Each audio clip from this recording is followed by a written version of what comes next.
Hi there, my name is Christian Parker, and I'm applying for the open software developer position for the Art of Education. For the last 20 years, I've been extremely passionate about art education, serving as a visual arts and digital media instructor here in San Antonio, Texas. I've also attended and presented at art conferences, participated in weekly art Twitter chats, and created a pretty wide professional learning network in the art education community. I first became introduced to the art education at NAEA in New York City in 2012.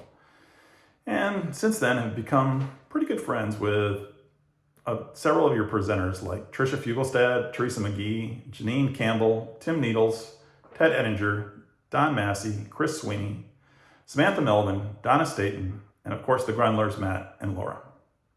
So what brings me here today? An art teacher applying for a software developer job. Let's turn back the clock to 2020 when the pandemic hits. There I am having to teach via Zoom every single day.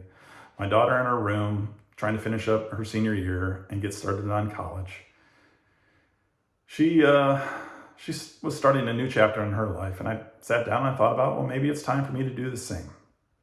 So I left the world of education and enrolled in a 6-month coding boot camp, where I learned HTML, CSS, JavaScript, Java, among other languages. But what I really learned is that I have developed a passion for coding and I'm excited about learning new languages too.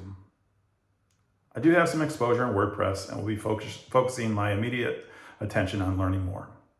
So, that being said, I hope you consider me for your job, because I can now say that I've been your target audience. I've interacted with your instructors. I've been to your booths at conferences. I think I still have a couple of those pins. I still have a passion for art education and art educators. Throw in some coding too, and it just seems like a natural fit that I would help maintain.